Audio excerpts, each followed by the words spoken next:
How much can you give financially to someone else each year? And is it taxable? What are those rules? I've got all of that and more coming up.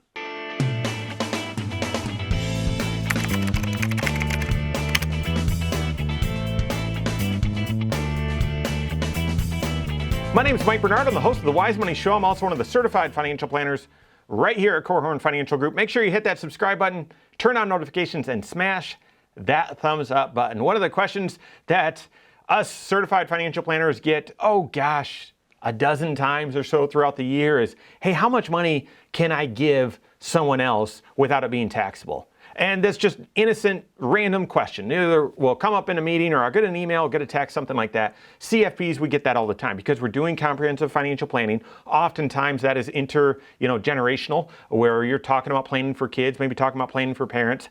We're doing tax planning. That's a big part of that as well. We're doing retirement planning. Do you have confidence that you're not going to outlive and outspend your money? And so this question gets brought up again a handful of times each and every year. And the answer is fairly straightforward, but there's some texture to it. And I wanted to get into some of those details so you're made aware. First of all, I always answer the question with what the annual gift tax exclusion is, and because that's mostly what the question is driving at.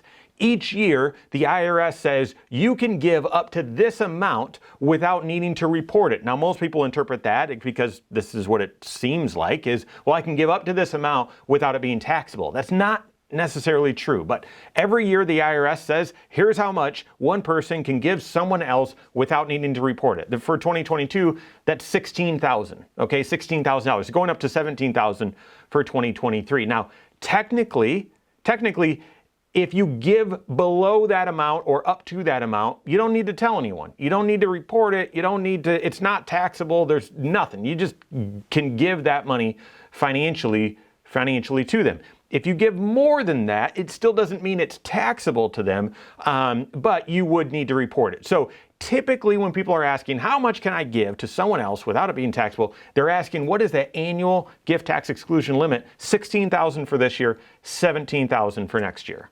Now, what if you want to give more than that? Well, that's where gift splitting comes in. And sounds complicated. It's really not, but it is a quick and easy way of getting around those limits when you're still, when you're donating giving money to another individual. If you are married and you're wanting to give more than $16,000 to an individual, you can give $16,000 to that person, and your spouse can give $16,000 to that person in the same year. Total, okay, there you go, $32,000. Okay, if you needed to give 20 or wanted to give 20 or 25,000, say you inherited some dollars or something like that, you wanted to give 20 or 25,000 to someone, you could do that using this gift splitting. Again, you wouldn't need to report it. Okay, you wouldn't need to report that. You could gift split it. Now, if you're married and the individual you're giving the money to is married, technically you can do gift splitting, right? So you can give each of those individuals $16,000, and your spouse can give each of them $16,000, totaling $64,000 of still below that annual gift tax exclusion. You don't need to report it. You don't need to tell anyone. So if you're married, it opens up this possibility of gift splitting. If the individual you're giving the money to is married, you've got this option as well.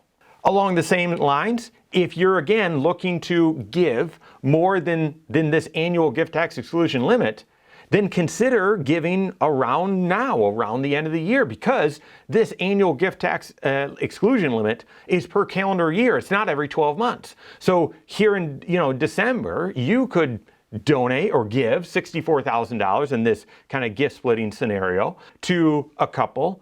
And then January 1st, you can write another check for another 64. In fact, it'd be 68 because it's 17,000 is the annual gift tax exclusion per person in 2023. So you could stagger just even 2 days apart. You could, write one check on December 31st, the next check on January 1st, and you're fine, right? And you're able to get around that gift exclusion, that annual gift tax exclusion limit without getting, things too messy. All right. Finally, what if you want to give more than that? What if that even exceeds the limit? And you might be thinking, oh, hoity-toity. No, these are scenarios, okay? So from a family estate standpoint, estate planning standpoint, you want to donate the family farm. You want to not donate. You want to give the family farm to the next generation. You sold a business and you want to give some assets, or this is just overall part of your estate planning strategy. Maybe your kids need something like that. I don't know. You want to give even more than that. Okay, so then the question: what happens if I give above and beyond whatever my limit, including gift splitting, the annual gift tax exclusion limit? Is it taxable at that point? It's not. It's not. It just means if you give above that limit, you just have to report it. You have to report it by filing in a gift tax form, a gift tax return, and basically say, here's how much I gave, here's who I gave it to, and I gave above the limit. And so basically it's a formal register, if you will, letting the IRS know, listen, I gave more than the normal amount or the annual exclusion amount, so I've now documented this with you. Doesn't mean it's taxable. You just need to file a gift tax return, so you tell the IRS. Well, why file a return if it's not taxable? Okay, it's because over your lifetime, you're allowed to give up to $12 million to someone else before it becomes taxable. In fact, that's the 2022 number. It's nearly $13 million in 2023.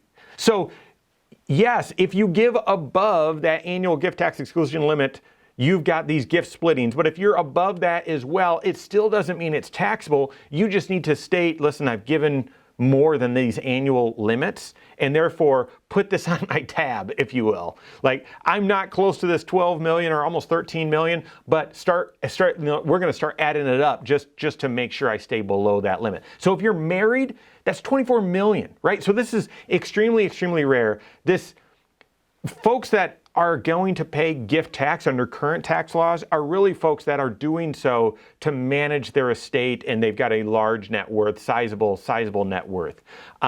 So the rest of us, donating or giving to family members, not donating. When you give to family members, this is not deductible, so let's not call it donation. I don't know why I'm saying that. But giving money to another individual above that gift tax exclusion limit, report it on a gift tax return, but it wouldn't be taxable. All right, so do you plan on giving money to family members around this time of year? Have you thought of, as you receive inheritance, sell a property, sell a business, that sort of thing, blessing someone else, blessing your kids, grandkids, and giving them money? Well, hopefully this helps you know what those annual limits are and what the process would be above that, what the process is to try to get around it. Work with your certified financial planner, though, and they can help craft the right giving strategy for you. If you don't have a CFP on your team, you can contact one on my team. Find us online, Korhorn.com. That's Korhorn with a K. WiseMoneyShow.com. You can find us there as well, or send us an email, info@Korhorn.com.